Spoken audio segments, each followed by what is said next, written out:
गुरुग्राम नगर निगम सदन की बैठक में एक बार फिर मच गया जोरदार हंगामा। आपको बता दें कि इस बार नगर निगम सदन की बैठक में नगर निगम द्वारा बिल्डरों को जमीन देने, स्ट्रीट वेंडिंग और साथ ही सीएनडी वेस्ट का मामला गरमाया हुआ था। हंगामा इस हद तक बढ़ गया कि पार्षद आरएस राठी ने मेयर मधु आजाद को ही निकम्मी कह दिया। इस हंगामे के पीछे की असली वजह आखिर क्या है, देखिए रिपोर्ट। गुरुग्राम नगर निगम सदन की बैठक एक बार फिर से हंगामेदार रही। आपको बता दें कि गुरुग्राम के सेक्टर 17 के सुखराली कम्युनिटी सेंटर में बैठक का आयोजन किया गया, जिसमें निगम कमिश्नर, मेयर, पार्षद समेत तमाम निगम के अधिकारी मौजूद रहे। गुरुग्राम नगर निगम सदन की बैठक में हर बार पार्षदों द्वारा निगम में हो रहे भ्रष्टाचार का मामला उठाया जाता है, लेकिन वो केवल सदन की बैठक ही सिमट कर रह जाता है। इस बार भी बैठक में वार्ड नंबर 34 के पार्षद आरएस राठी द्वारा बिल्डरों को निगम की जमीन देने का मामला उठाया गया, लेकिन और सभी पार्षदों की सहमति से सदन की बैठक में ये मुद्दा पास हो गया, जिसमें आरएस राठी ने मेयर, अधिकारी और अन्य पार्षदों पर मिलीभगत का आरोप लगा दिया।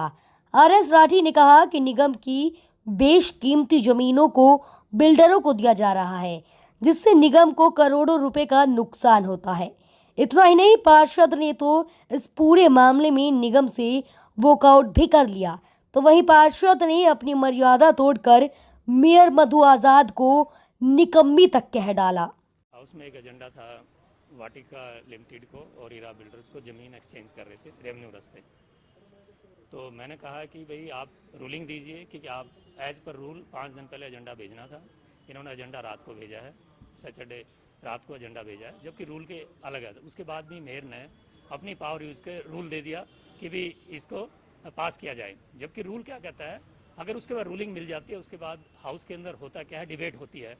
तो उसके बाद मैंने डिबेट डिमांड की है, इन्होंने डिबेट नहीं करने दी, जबकि मैं 15 मिनट तक लगातार मेयर से, कमिश्नर से और म्यूनिसिपल सेक्रेटरी से कहता रहा कि इसकी डिबेट करवाइए, क्योंकि डिबेट करवाना नहीं चाहते। क्योंकि जो ज़मीन हमारी ये कलेक्टर रेट पर दे रहे हैं, उसमें एज ए कलेक्टर ले 15 करोड़ रुपए का नुकसान है, और मार्केट वैल्यू गुड़गांव में, क्योंकि सारी मार्केट वैल्यू से काउंट होती है, 80 करोड़ रुपए का नुकसान है निगम को।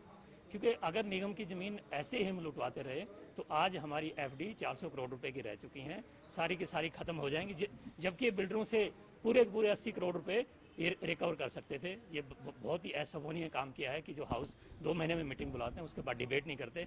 मैंने कमिश्नर को भी अपने ऑब्जेक्शन, ज़मीन की लैंड रिकॉर्ड्स और उसके साथ साथ उस ज़मीन के कलेक्टर रेट हर गांव के, जैसे घाटा है, घाटा के, उसके बाद दूसरा गांव है गढ़ी हरसरू, उसके और सी गांव, तीनों के कलेक्टर रेट भी दे दिए हैं, मार्केट वैल्यू भी दे दिया है, और टेबल भी बना के दे दिया है कि कैसे कैसे नुकसान हो रहा है उस ज़मीन को। जो ज़मीन हमें लगभग 3 एकड़ के बदले 3 एकड़ ले रहे हैं, हमें मिलनी चाहिए 13 एकड़, क्योंकि वो ज़मीन 25% वैल्यू की है, वो 100% वैल्यू की है। एक घाटा में ज़मीन दे रहे हैं एक्सटेंशन गोल्फ कोर्स पर, एक पटौदी के पास गढ़ी हसरू में ज़मीन दे रहे हैं। उन ज़मीनों में दोनों में बहुत डिफरेंस है, जबकि ये ज़मीनों के अंदर पूरा घालमेल है। मैं डिमांड करता हूँ कि इसकी पूरी इंक्वायरी होनी चाहिए।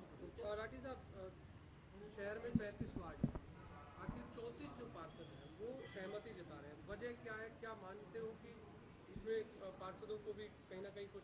वो आपको एक अंडरस्टूड चीज़ है, जब पार्षद डिबेट ही नहीं करना चाहते तो नेचुरली उनके साथ सब घालमेल हुआ है। रात को जो कुछ मैनेज हुए हैं सारे के सारे, क्योंकि मैं वो शालीनता से वो वर्ड यूज़ नहीं करना चाहता। आप समझ सकते हो डिबेट से किस लिए बचने हो आप सीधा मैं आपको टेबल बता के दे रहा हूँ, ये ज़मीन कितने परसेंट है, ज़मीन कितनी परसेंट है। 80 करोड़ का नुकसान निगम को थोड़ा कर सकता हूँ एज मैं जिम्मेवार पार्षद होने के नाते। मेरी ड्यूटी बनती है, एक तो गाँव की ज़मीन रास्ते ऐसे नहीं बेचे जाए, कॉन्सेप्ट लिया जाए, उसके बाद उस ज़मीन को पूरी वैल्यू ली जाए। अगर दे रहे हैं तो एक वाटिका बिल्डर्स को, एक हीरा बिल्डर्स को।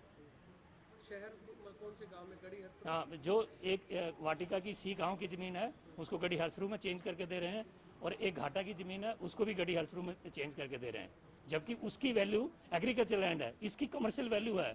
आप कमर्शियल और एग्रीकल्चर गुड़गांव में देख लीजिए, मास्टर प्लान के अंदर कितना डिफरेंस है। मैंने पूरी की पूरी टेबल आपको दिखाना चाहता हूँ, पूरी की पूरी टेबल मैंने ये दिखाई है कि इसके अंदर कितना घालमेल है।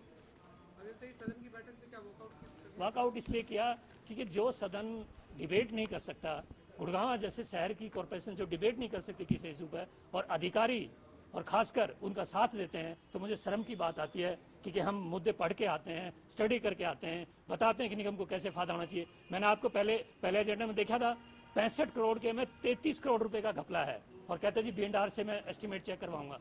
पिछली मीटिंग में भी आवाज उठाई, तब भी यही बोला, दूसरी मीटिंग में आवाज उठाई उसको करवाऊंगा। अरे करवाओ ना, आपको 33 करोड़ फर्जी एस्टिमेट लगा रखा आपने। पूरा का पूरा इस मीटिंग के अंदर पूरे के पूरे घोटाले हैं। इसके साथ निगम के अधिकारी भी सेट हैं, और हमारी ये मेयर तो इतनी निकम्मी है, गैर जिम्मेदार व्यवहार किया, जो डिबेट नहीं करवा रही है, उसको कुर्सी पे बैठने लायक नहीं है।